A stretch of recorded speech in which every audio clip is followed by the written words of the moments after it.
քննարկում ենք հարց համար 9 Հրազդանի կիրճում հանգստի գոտի ստեղծելու նախագծի վերաբերյալ հարցը զեկուցող տարածքային կառավարման եւ ենթակառուցվածքների նախարար Դավիթ Խուդացյան։ Համեցեք, պարոն Խուդացյան։ Շնորհակալ եմ, մեծարգո վարչապետ, հարգելի գործընկերներ։ Ձեր քննարկմանն եմ ներկայացնում Հայաստանի Հանրապետության 2026 թվականի պետական բյուջեի մասին օրենքում վերաբաշխում եւ լրացում, ինչպես նաեւ կառավարության 2025 թվականի համար 1910 որոշման մեջ փոփոխություն եւ լրացում կատարելու մասին որոշման նախագիծը նախագծով առաջարկում է 172 միլիոն դրամի վերաբաշխում իրականացնել Երևանի քաղաքապետարին գումար հատկացնել Հրազդանի կիրճում հանգստի գոտու կառուցման համար։ Առաջարկում եմ նախագծի մանրամասները պարոն վարչապետ ներկայացնի Երևանի քաղաքապետը։ Համեցեք, պարոն Ավինյան։ Մեծարգո պարոն վարչապետ, հարգելի գործընկերներ, տվյալ նախագիծն իրականացվում է Հրազդանի կիրճի սկզբնամասից հաշված մոտ 5.5 կիլոմետր հեռավորության վրա, Արաբկիր վարչական շրջանում, այն հատվածում, որտեղ միասին պարոն վարչապետ մենք ունեցանք այցելություն։ Ծրագիրը ներառում է կիրճի բարեկարգման ընդհանուր ծրագիր, նոր լանդշաֆտ եւ ճարտարապետական լուծումներ, հարմարավետ զբոսայգի, հանգստի գոտիներ, սպորտային միջոցառումների անցկացման հարթակներ, կինոդիտման վայր, ինչպես նաև սրճարան, որը կդառնա սոցիալական շփումների կենտրոնը կիրճում եւ նմանատիպ ենթակառուցվածքի կարիք այնտեղ կար եւ բազմաթիվ կիրճում սպորտով զբաղվողների նաև պահանջն ու խնդրանքներ սա, պարոն վարչապետ, ընդհանուր առմամբ սա մեր ընդհանուր կիրճի վերակազմավորման, վերաձևավորման կոնցեպտի մեջ է մտնում եւ հիշեցնեմ նաեւ, որ մենք իրականացրել ենք խորը վերլուծություն ամբողջ կիրճի վերաբերյալ, ֆլորան եւ ֆաունան ենք ուսումնասիրել, մշակութային ժառանգություն հանդիսացող հատվածները հստակ սահմանագծել ենք կիրճը եւ սպասում ենք շրջակա միջավայրի նախարարության կողմից օրենսդրական փոփոխություններին, որից հետո Երևան քաղաքի ավականին ամբողջ կիրճը կճանաչի համայնքային հատուկ պահպանվող տարածք եւ այս կոնցեպտուալ այս կարևոր կետերից մեկը նաեւ ձեր առաջարկությամբ իրականացվում է հենց այս հատվածում, որի մասին խոսեցինք, սա է ընդհանուրը։ Շնորհակալ եմ, պարոն Ավինյան, հարգելի գործընկերներ, ընդհանուր առմամբ մենք Երևան քաղաքում 3 խոշոր բնապահպանական եւ այսպես ասած կյանք ավելի հարմարավետ դարձնելուն ուղղված 3 խոշոր ծրագիր ունենք, դրանցից մեկը Հրազդան գետի կիրճը հատուկ պահպանվող ռեկրեացիոն հանգստի գոտի դարձնելն է, հաջորդը Դալմայի այգիների հետ կապված խոշոր քաղաքային անտառ պուրակ ստեղծելու մասին է եւ հաջորդը Նոր Նորքում նախորդ կառավարության նախորդ նիստերից մեկում մենք խոսեցինք արդեն վերադարձված հողերի վրա Նոր Նորքասցի Նորք Մարաշում, այո, ավելի քան 7 հեկտար տարածքի վրա էլի անտառային քաղաքային անտառ պուրակ ստեղծելու նախագծի մասին է եւ ըստ էության այս հատվածով մենք կարող ենք արձանագրել, որ առնվազն Հրազդանի կիրճի մասով սկսում ենք նախագծի իրականացումը։ Այստեղ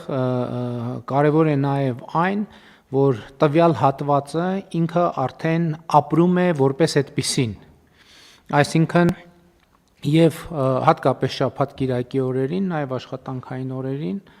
մարզվող, վազքով, քայլով զբաղվող, հեծանիվով զբաղվող,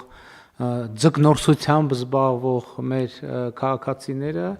հիմնականում կենտրոնանում են այդտեղ եւ հիմա մեր խնդիրը այդ գործունեությունը կամ այդ ժամանցը ավելի հարմարավետ դարձնելն է, որովհետեւ այստեղ խնդիրը ինչ է։ Ես էլ քանի որ տեղում եղել եմ եւ ուսումնասիրել եմ իրավիճակը, որ խնդիր կա, որ մարդը այդտեղ ավելի երկար ժամանակ անցկացնելու համար ունի որոշակի սահմանափակումներ, որովհետև դե վազքը վազք, սպորտը սպորտ, հեծանիվը հեծանիվ, բայց դա անընդհատ չի, այսինքն լավ, ժամ ու կես 2 ժամ զբաղվում ես դրանով, մի բաժակ թեյ, սուրճ խմելու կամ ուղղակի նստել հանգստանալու անհրաժեշտություն կա, եւ հիմա ամբողջը արվում է այդ ժամանցի այդ ձևը հնարավորինս այդ տարածքում երկարացնելու եւ հնարավորինս ինչպես ընդունված է ասել էկո միջավայրում անցկացնելու հնարավորություն ստեղծելու եւ հարմարավետ դարձնելու եւ երկարացնելու մասին է։ Իհարկե մենք տեղում նախագիծը նայել ենք, այսինքն եւ շատ լավ նախագիծ է եւ պետք է պարզապես իրականացնել այն տրամաբանությամբ, որ մենք Հրազդանի կիրճի ավելի խոշոր հատվածը, ինչպես ասեց պարոն Ավինյանը, ուսումնասիրված է։ Հիմա կառավարությունը իր աշխատանքը պետք է անի, ազգային ժողովում մեր գործընկերները հույս ունեմ կընդունեն այդ օրենքը, որից հետո արդեն տարածքը հատուկ կարգավիճակ կստանա, որովհետև ցավոք սրտի այդտեղ էլ մենք դեֆորմացիաներ ունենք։ Իհարկե մենք այդտեղ շատ ցանկություն չունենք, որպեսզի անհարմարավետություններ ստեղծենք, այդ թվում ներդրումների համար, նրանք, որոնք կարող են համատեղվել այդ տրամաբանության մեջ, ինտեգրվել այդ տրամաբանությանը, մենք խնդիր չենք տեսնում, բայց ընդհանուր առմամբ պետք է արձանագրել, որ դա հսկայական մեծ տարածք է եւ շատ մեծ պոտենցիալ ունի եւ Երևան քաղաքում ընդհանուր առմամբ եւ օդի որակի եւ կյանքի որակի բարելավման առումով շատ մեծ պոտենցիալ ունի եւ մենք այդ նախագիծը պետք է սկսենք իրականացնել եւ այսպիսով սկսում ենք իրականացնել։ Համեցեք։ Պարոն վարչապետ, այո, մենք նույնիսկ արդեն իսկ համաձայնագիրն ենք կնքել որոշակի ֆինանսական միջոցներ հատկացնելով եւ այնտեղ տեղում ուսումնասիրություններն են իրականացվում եւ արդեն շատ շուտով օրերի ընթացքում բուն շինարարական աշխատանքներն են ընթանալու եւ մի քանի կարեւոր ծրագրի մասին դուք խոսեցիք, մասնավորապես նաև Դալմայի այգիների վերականգնման անտառ-պուրակի ստեղծման մասին։ Ես ուզում եմ մի քանի թիվ բարձրաձայնել, պարոն վարչապետ։ Վերջին 4 տարիների ընթացքում Երևան քաղաքում ստեղծվել է մոտավորապես 60 հեկտար նոր կանաչապատ տարածքներ։ Եվ այս 60 հեկտարը բոլորը իրենց ոռոգման համակարգերով այս վերջին 4 տարիների արված աշխատանքը ավելին է, քան դրան նախորդող 22 տարիներինը միասին վերցրած։ Եվ երբ որ խոսում ենք, որ 60 հեկտարը տենց շատ կարևոր թիվ է, Դալմայի այգիները 250 հեկտարի մասին է մոտավորապես խոսքը, պարոն վարչապետ, եւ իրականում դա քաղաքային միջավայրում էականորեն փոփոխություն է բերելու այդ ծրագիրը։ Վստահորեն փոփոխություն է բերելու նաև Հրազդանի կիրճում կանաչապատման ծրագիրը, որը հենց հաջորդ փուլով մենք պատրաստվում ենք իրականացնել, եւ այս տարի նաև պարոն վարչապետ ունենք նոր վարչական շրջանում 35 հեկտար տարածք Լվովյան հատվածում,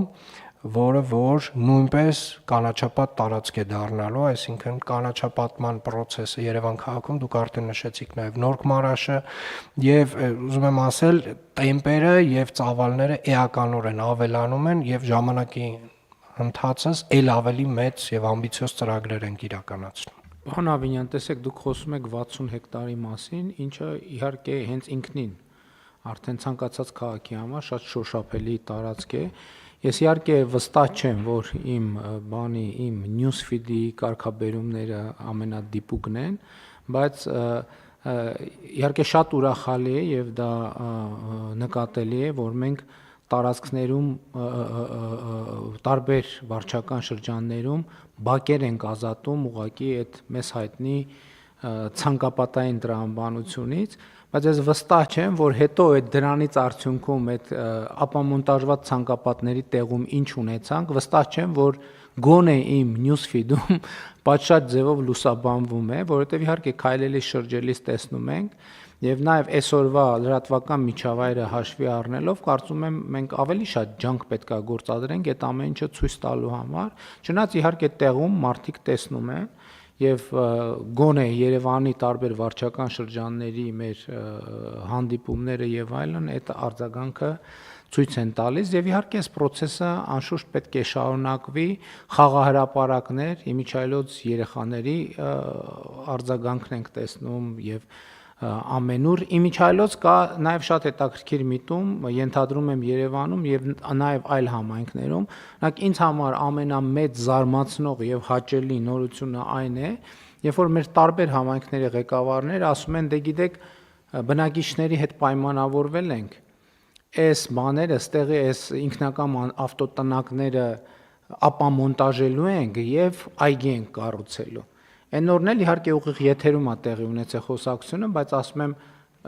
այսինքն համաձայնվել են բնակիչները, ասում են այո, համաձայնվել են։ Երկրորդ անգամ եմ հարցնում, ասում են համաձայնվել են եւ երբ որ շատ պնդում են, ասում են լավ, դե ասենք 30 ավտոտնակ կա, մի հոգի կարողա չի համաձայնվել, բայց դա կապ չունի։ Սա շատ կարևոր process է։ Այս նշանակում է, որ մարդկանց ստեղ ուրիշ բան կա, իմ կարծիքով ստեղ կա նաեւ քաղաքացու եւ քաղաքային իշխանության հարաբերությունների խնդիր, որովհետեւ այդ հարաբերությունների, երբ որ հազար ներողություն, երբ որ մարդը տեսնում է, որ համայնքի ղեկավարը ստեղ իր հորոխբոր, աղբոր դասարանցու համար տարբեր տեղեր sense գարաժների տեղեր չի վերցնում եւ ընդհակառակը ջանքա գործադրում նոր կանաչ տարածքներ ավելացնել, մարդը ասում է, բայց մի րոպե, մի համայնքն է, ինչի ես պետք է իմ մասնակցությունը չունենամ դրան։ Եվ դա շատ կարևոր, շատ գեղեցիկ եւ շատ հաճելի process է, եւ դա մի բան է, ինչի կապակցությամբ մենք պետք է շնորհավորենք իրանց եւ շնորհակալություն հայտնենք այդ մարդկանց, որ այսպիսի արձագանք են տալիս եւ իհարկե Երևանում էլ այդ process-ը կա, համոզված եմ եւ դա շատ լավ նորություն է։ Իհարկե Երևանը մեր մայրաքաղաքն է եւ հանրապետության ամենախոշոր բնակավայրը եւ մեր բոլոր խնդիրները, որ մենք տարբեր տեղերում ունենք, այստեղ խտացված են եւ ավելի շատ են երևում եւ մասնավորապես ամեն օր գրեթե ամեն օր մենք տեսնում ենք եւ նամակներ ենք ստանում, ահազանգներ, պահանջներ, խնդրանքներ կապված խցանումների խնդիրը լուծելու հետ եւ մենք աշխատանքային խումբ ենք ստեղծել, հույս ունեմ, որ այդ աշխատանքային խումբը լուծումներ կառաջարկի, բայց նաեւ հաշվի առնելով դարաշրջանը, ոնց որ թե մենք այդտեղ էլ արհեստական բանականությանը պետքա ավելի ու ավելի մեծ դերակատարում վերապահենք, բայց մյուս կողմից էլ պետքա հասկանանք ոչ մի փողոց, ոչ մի քաղաք անսահմանա, չգիտեմ ոնց են թարգմանում, բեզրազմերը հայերը ոնց է անչափ չի, էլի, ինքը մեկա չափ ունի, ցանկացած փողոց եւ մենք պետք է հասկանանք, որ այս իրավիճակը ստեղծում է նրանով, մենք պետք է ավտոմեքենաների ներմուծման վիճակագրությունը տեսնենք եւ հասկանանք, որ այդ մեքենան գալիս է մտնում է այդ նույն փողոցը, բոլորը գալիս են մտնում են, ընդ որում հիմնական ժամերին հիմնական փողոցները պարզ են եւ բայց ամեն դեպքում ստեղ աշխատանք պետք է անենք հիմի հույս կա, որ մի բան կարանք անենք այդտեղ, համեցիկ։ Անվարչապետ միանշանակ հույս կա եւ իրականում